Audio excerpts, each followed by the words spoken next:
자, 이제 수급도 풀어보고 또 시장 얘기도 좀 들어볼까요? 오늘 그 월요일이니까 JYP 클럽의 박재연 대표와 함께 문을 열겠습니다. 어서 오십시오. 안녕하십니까. 자, 리뷰를 좀 해봐야 되는데 뉴욕 먼저 리뷰를 해볼까요? 아니면은 수급을 먼저 들여다볼까요?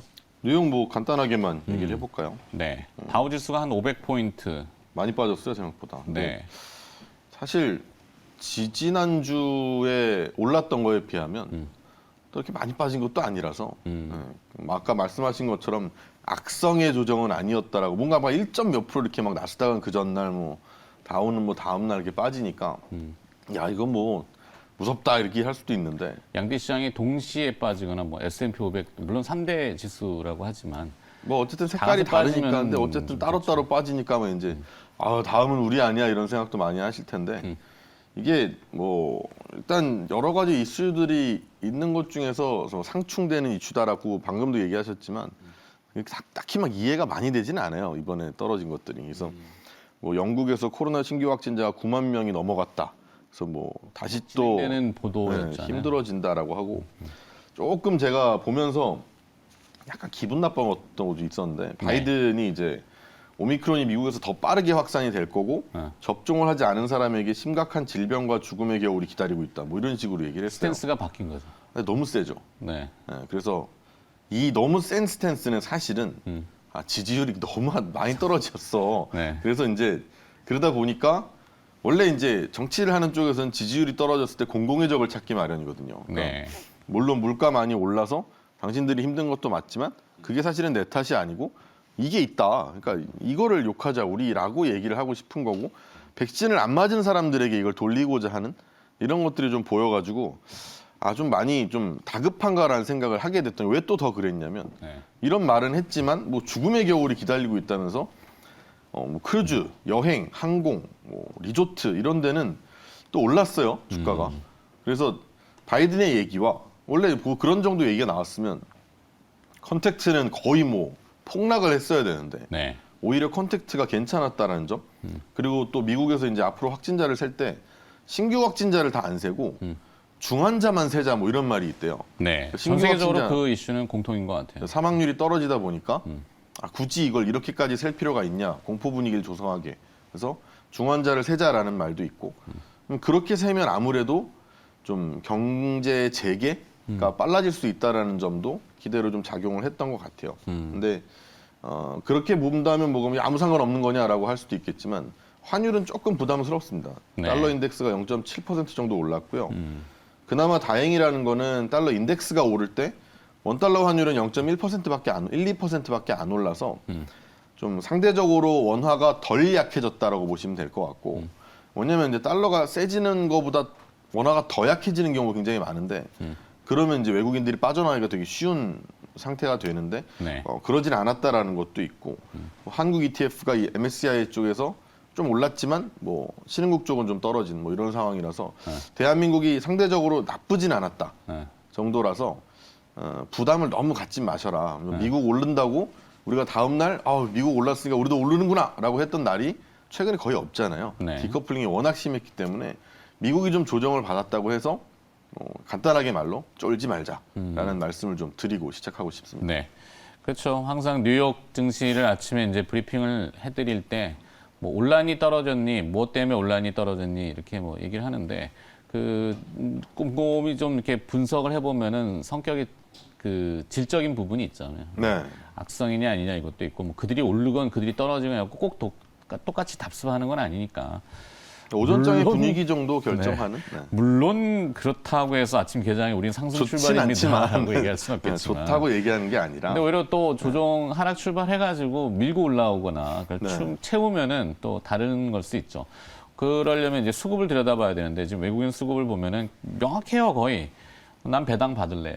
코스피는 그쵸. 네, 외국인은 나는 배당 받겠습니다. 왜냐하면 한국 기업들은 돈을 많이 벌었기 때문에 그리고 또 구조적인 측면에서 대주주 이슈도 그러니까 우리 일반 대주주들 말고 그룹사의 대주주들이죠. 네.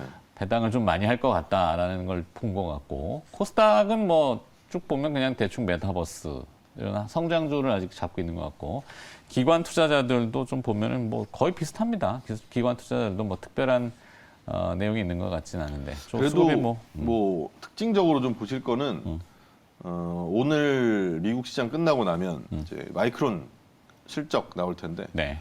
그거에 대한 기대감이 만약에 있다면 그러니까 오늘 다른 걸 구별하진 마시고 외국인들이 우리나라 반도체 기업들의 좀 매수가 들어오느냐 안 들어오느냐 삼성전자, SK하이닉스에 대해서. 그 정도만 확인해 보셔도 이 마이크론에 대한 기대가 있다든지 아니면 대한민국의 전체적인 지수의 스탠스를 보여줄 수 있는 그거는 아실 수 있을 것 같아서 오전부터 아마 그 정도만 체크를 해보신다면 좀 시장을 지켜보는 데 있어서 덜 무섭지 않을까. 만약에 외국인이 그것도 아니야.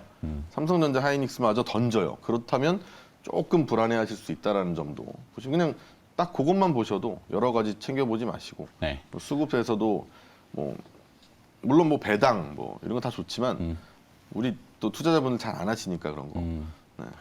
왜요? 뭐 배당 근데 많이 안 하시잖아요 아무래도. 배당 투자를 노리고 하시는 경우는 거의 많지 않다라고 않죠. 얘기는 하는데. 신문에 많이 나오는 거지. 네. 그거를 노리고 찬바람 불면 배당. 그래서 배당주 쫙 가는 분이 어디 있어요? 그래도 뭐 요즘 잘 없어요. 뭐래도 수익이 나면 안정적으로. 자, 그리고 뭐 반도체 관련돼서는 작은 뭐 개별 기업이지만 동진 세미캠이 주말에 이제 EUV용 PR 포토레지스트 일부 라인에 채택이 된 걸로 지금 보도는 나오고 있습니다. 그러면 저것도 하나의 그 밸류 체인으로서는 조금 영향을 받을 것 같고 오늘 한전이 1분기 전기 요금을 어떻게 할 것인가? 동결인가요? 네, 동결했군요. 딱 나왔네요 네. 마침. 동결. 네. 네. 우리는 전기요금가 굉장히 싼 나라. 네. 한전은 도대체 어떻게 되는가 모르겠는데 하여튼 뭐 전 예전에 한번 전 아예 얘기했었는데. 관심이 없습니다. 네. 주주 입장에서 보면 참 답답하죠. 거고, 네. 일반적인 뭐 국민들이나 소비자 입장에서 보면은 전기료가 싸니까 좋은 거고. 자, 상충되는 재료니까 넘어가겠습니다. 뭔가 자, 이렇게 주주신 것 같은 이렇게 아니, 슬픈 주주, 눈이 보이는데. 한때는 주주를 하려고 하다가 하려다가 네. 마셨어요. 장기 투자를 우리는 이제 장기 투자를 조금 뭐 저도 어차피 재테크를 해야 되니까 네. 주식 비중은 거의 없지만 뭐 또 저기 이해상충이 있어서 네. 대주주라서 매도하셔야죠 이제. 네, 아니 무슨 일이세요? 그런 건 없어요. 네. 자, 그러면 오늘 또 기업 얘기를 하실 것 소문 같은데. 얘기를 제가 하나를 하면서 하고 싶은데 네. 달러 가치가 정점일 수 있다는 점에 대해서 이야기가 좀 달러가 최근에 굉장히 세요. 글로벌 달러가 네, 달러 인덱스가 너무 세다 보니까 네. 넘어간다라는 얘기가 있고 네. 고점이다라는 얘기가 있는데 최근에 고점이 한 97 정도 조금 안 되는. 조금 안 되죠. 그죠? 네. 지금도 딱 거기에요. 96.9 정도 7, 뭐 됐었는데. 8, 막 이런 네. 상태인데 어쨌든 간 긴축이라는 게 나오게 되면 네.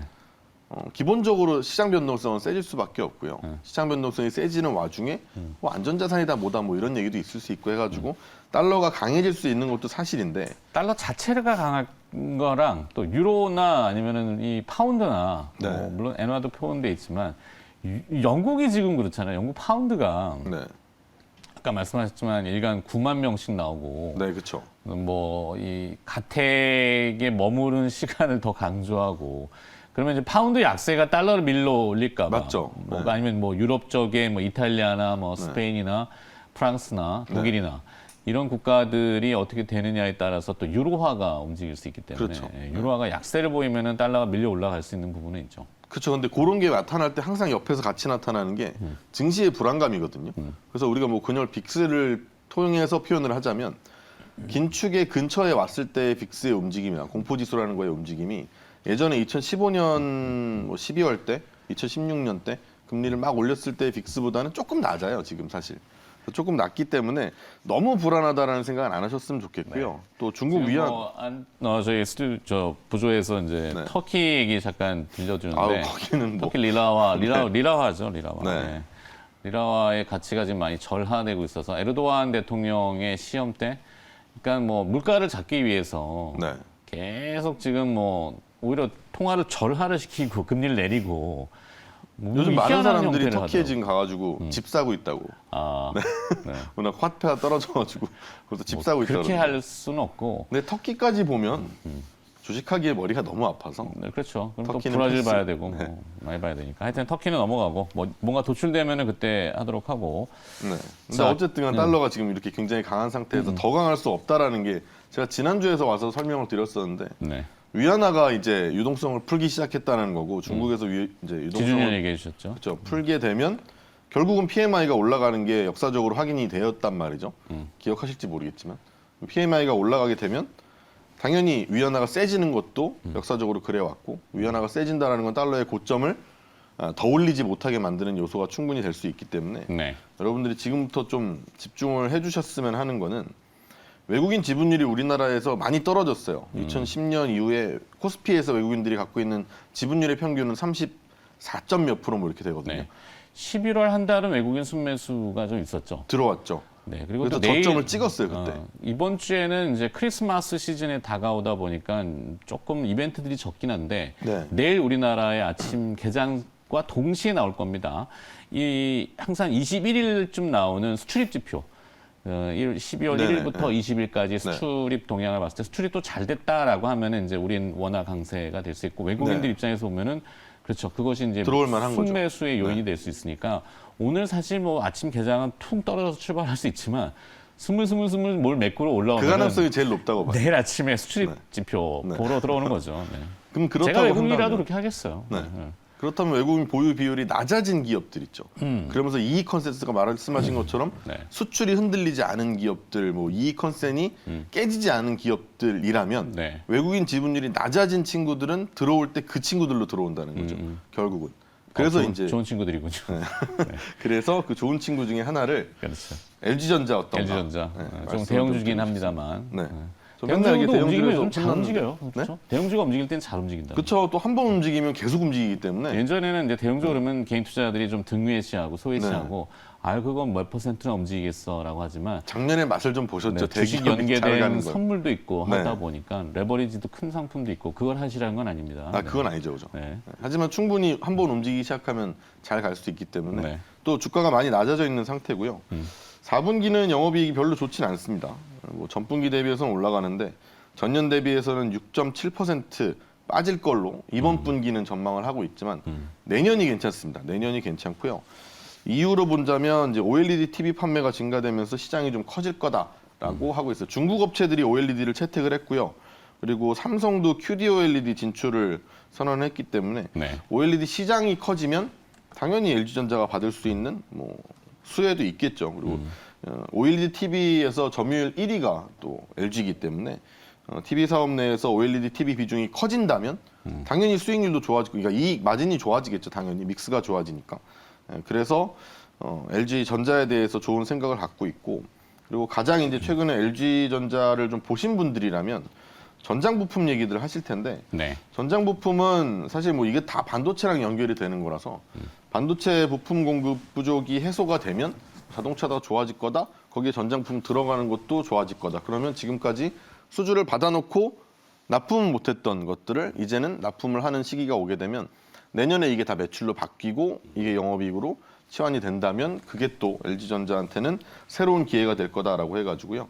그래서 LG전자가 지금 당장으로는 실적이 별로 좋지 않지만 미래의 이익 컨센이 깨지지 않았으면서 외국인들의 최근에는 특히 또 외면을 또 받았었고 주가는 내려와 있고, 네. 뭐 모멘텀 중에 재밌는 거는 뭐 애플 관련한 얘기가 또 나오게 된다면이라고 하는 그런 것도 한번 기대해 볼 수 있는 거고. 네. 그래서 여러 가지를 얘기한다면 조금만 이제 여유를 갖고 보신다면 LG전자도 괜찮을 것 같다라는 말씀드리겠습니다. 그 LG화학 이제 분사해서 1월달에 IPO 예정인 LG 솔루션?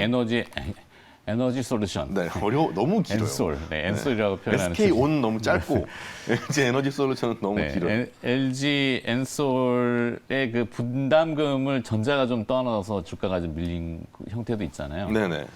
뭐 그러면 주주 달래기 입장에서 보면은 연말에 뭔가 조금 주주 친화적인 정책도 좀 나올 수 있겠네. 근데 그러기엔 너무 많이 또 주가가 빠져 있어서 주주 친화 정책이 굳이 안 나와도 이제는 실적만 갖고 밀어 올릴 수 있을 정도로 많이 빠져 있는 상태입니다, 주가가. LG 전자의 본주하고 우선주의 괴리율도 좀 큰 편이네요. 그건 안 봤습니다. LG 저 지금 보고 있는데 LG 전자의 본주 구주가 12만 원대, 12만 9,500원, 네. 13만 원이라고 쳤을 때 네. 우선주는 6만 3천 원이니까 절반. 너무 많이 빠졌네. 우선주가 오히려 또 한번. 하여튼 뭐 박재현 대표가 오늘 빨리 끝내달라고 하셔서 장을 잘 관리하셔야죠. 네. 앞에 얘기한 거 다 얘기해지는구나. 네.